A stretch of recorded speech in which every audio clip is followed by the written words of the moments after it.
হামিদের পরিবর্তে আর্জেন্টাইন স্ট্রাইকারকে ইস্টবেঙ্গল এনে দলকে আরও শক্তিশালী করতে চাইছে। তো কে সেই প্লেয়ার ইস্টবেঙ্গলে আসছে জানার জন্য এখনই চ্যানেলটাকে সাবস্ক্রাইব করে নাও, তাহলে প্রিয় দলের খেলার সমস্ত আপডেট তোমরা এখানে পেয়ে যাবে। তো ইস্টবেঙ্গল কিন্তু হামিদ এবং হিরোশিকে ছেড়ে দিতে চলেছে এবং তার পরিবর্তে কিন্তু আনতে চাইছে একজন বক্স স্ট্রাইকার যে কিন্তু ইন্ডিয়ান ফুটবলে পরিচিত মুখ। তো সেই জায়গাতেই 35 বছর বয়সী Argentine forward Jorge Perera Diaz, যে কিন্তু বর্তমানে মুম্বাই সিটি এফসির সঙ্গে যুক্ত রয়েছে, সেই প্লেয়ারের দিকে নজর রয়েছে। প্লেয়ারটা প্রথমে কেরালা ব্লাস্টার্সের হয়ে কিন্তু 9টা গোল কন্ট্রিবিউশন ছিল, পরে মুম্বাই সিটি এফসির হয়ে টোটাল 57 ম্যাচে 28টা গোল 11টা অ্যাসিস্ট এবং পরবর্তী সময় বেঙ্গালুরুতেও খেলেছিল, সেখানেও কিন্তু 24টা ম্যাচে 6টা গোল 6টা অ্যাসিস্ট করেছে।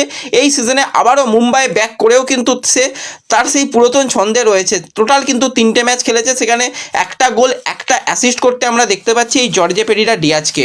বর্তমানে কন্ট্রাক্টেড প্লেয়ার রয়েছে, মুম্বাই সিটি এফসি যদি তাকে ছেড়ে দেয় ফ্রি প্লেয়ার হিসাবে কিন্তু ইস্টবেঙ্গলে আসার সম্ভাবনা রয়েছে, কারণ ইস্টবেঙ্গলের টার্গেটে রয়েছে এই জর্জে পেরেরা ডিয়াজ।